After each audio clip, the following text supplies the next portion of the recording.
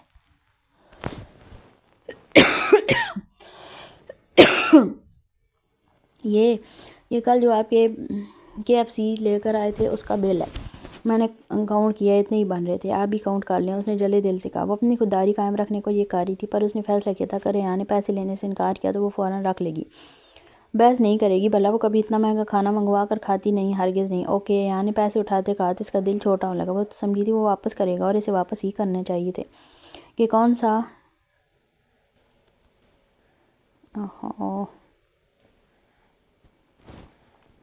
رحم نے اسے یہ سروس فراہم کرنے کا آرڈر دیا تھا؟ آخر خود لایا تھا اپنی مرضی سے، اس نے تو منگوایا نہیں تھا، مگر وہ اس آدم خور کے سامنے یہ ساری سوچ ظاہر نہیں کر سکتی تھی۔ تبھی انگلیاں چٹکھاتے کنکھیوں سے ایان کو دیکھا۔ 200 کم ہے اس میں۔ ایان نے پیسے مٹھی میں بند کرتے سنجیدگی سے کہا تو رحم کو لگا اسے سننے میں غلطی ہوئی ہے۔ جی؟ ناسمجھی سے پوچھا۔ 200 روپے کم ہے، بل 1900 کا بنا تھا۔ ایان کی وضاحت کرنے پر اس کا چہرہ سرخ پڑا۔ اپنی سوچ پر جلد لعنت بھیجی نہیں، یہ شخص مجھ سے محبت تو ہرگز نہیں کر سکتا، کیسے بشرموں کی طرح 200 روپے جتا رہا ہے؟ سائیکو پاگل، میں نے کہا تھا میرے لیے KFC لاؤ۔ اف اللہ، میرے بیگ میں صرف 100 روپے ہیں، اس مہینے کی ساری جمع پونجی تو یہ بٹور گیا۔ دل میں سوچتی وہ اس خودداری کو کوسنے لگی جس میں اس نے اس کنجوس آدمی کو پیسے واپس کرنے کا فیصلہ کیا تھا۔ ابھی تو میرے پاس پیسے نہیں ہیں، میں دے دوں گی، چہرے پر زبردستی مسکراہٹ سجاتے کہا، جب ایان اب بھی سنجیدہ نظروں سے اسے ہی دیکھ رہا تھا۔ اس کی بات سمجھتے اس بات میں سارے لایا۔ کب تک دو گی؟ ایان نے ایک اور سوال داغا تو نہ جاتے ہوئے بھی رحم کے ماتھے پر بل پڑا۔ پھر ضبط کرتی اٹھ کھڑی ہوئی۔ کل دے دوں گی، جلے ہوئے لہجے میں جواب دیا کہ ایان نے بمشکل ہنسی ضبط کرتے اس بات میں سر لایا۔ کتنا غلط سوچ رہی تھی میں، یہ شخص محبت کیسے کر سکتا ہے مجھ سے؟ کیسے 200 روپے پر مار رہا ہے؟ مجھے وہ سب کھانا ہی نہیں چاہیے تھا، ساری چیزیں سڑا کر اسے سڑے ہوئے چوہے کو دینی چاہیے تھیں۔ وہ مزید کوئی بھی بات کیے بغیر وہاں سے اٹھ کر کینٹین سے باہر جانے والے راستے پر چل دی۔ ایان پرسوچ مسکراتی گہری نظروں سے اسے جاتے دیکھنے لگا۔ اس کے دماغ میں بہت کچھ چل رہا تھا، وہ اب جلد از جلد اس کھیل کو ختم کرنا چاہتا تھا۔ وجہ یہ تھی کہ جتنا اس لڑکی نے اسے ڈی گریڈ کیا تھا، وہ اس لڑکی کو محبت میں اپنے آگے جھکتا دیکھنا چاہتا تھا۔ کمرے میں داخل ہو کر ایک گہری سانس بھرتے ضیاء نے اس کا ہاتھ نرمی سے چھوڑا اور اس کے ہوش ربا مہکتے قیامت خیز حسین ترین وجود سے بری طرح نگاہ چرائی تھی۔ وہ تن فن کرتی آ کر صوفے پر بیٹھی اور آنکھوں پر ہاتھ رکھ کر بے آواز آنسو بہانے لگی۔ ضیاء نے اپنے لب بری طرح دانتوں تلے کچلے۔ وہ آہستگی سے کہہ کر آ کر اس کے پہلو میں صوفے پر بیٹھا۔ جانتا تھا وہ بری طرح ہرٹ ہوئی ہے، بھلے یونیورسٹی میں یا پہلے کبھی اس کے سر سے دوپٹہ ڈھلکا ہوا تھا۔ وہ بالکل مکمل لباس پہنتی تھی اور خود کو ڈھانپ کر اور چھپا کر رکھتی تھی، اور شاید ہی اس بات نے سب سے زیادہ ضیاء حیدر کو اس کی جانب اٹریکٹ کیا تھا۔ یہ بیہودہ اور گھٹیا لباس پہننے کی ضرورت ہی کیا تھی آخر؟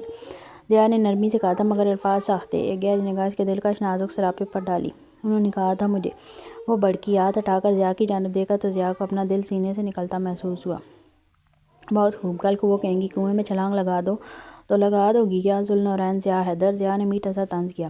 انہوں نے کہا یہ ان کے اور ان کے بیٹے کی عزت کا سوال ہے۔ وہ پھر کاٹ کھانے کو دوڑی، لیکن اب جانے کیا ہوا تھا کہ اسے بالکل پرواہ نہیں تھی۔ وہ اس نیم مریا لباس میں ضیاء حیدر کے سامنے کتنے سکون سے بیٹھی ہے، جب اس کا کوٹ تو پہلے کندھوں سے رکھ کر صوفے کی زینت بن چکا تھا۔ شاید محرم اور پاکیزہ رشتے خوبصورتی یہی ہوتی ہے کہ آپ چاہے جس حالت میں بھی ہوں خود کو محفوظ اور مکمل تصور کرتے ہیں۔ میری یا میرے خاندان کی عزت تمہیں سر محفل آئی کینڈی بنانے میں نہیں، بلکہ میری عزت تمہیں تحفظ فراہم کرنے میں، تمہیں ہر دھوپ چھاؤں سے محفوظ کرنے میں ہے۔ بے وقوف عورت، وہ اس کے ہوش ربا سراپے سے نگاہیں چراتا اپنی ٹائی کی نوٹ ڈھیلے کرنے لگا۔ نورین سے کوئی بات نہیں بن پڑی تھی، بلکہ دن بدن اس شخص کی عظمت اور اعلیٰ کردار کا متعارف ہونا پڑا تھا۔ تبھی وہ اس پر جھپٹتی، اس کی شرٹ مٹھیوں میں دبوچتی گرائی تھی۔ تمہارے کہنے کا مطلب ہے مجھے آئی کینڈی بننے کا شوق ہے؟ نورین کے الفاظ مکمل نہیں ہو پائے تھے۔ ضیاء نے نرمی سے اس کی کمر کے گرد ہاتھ مائل کرتے اسے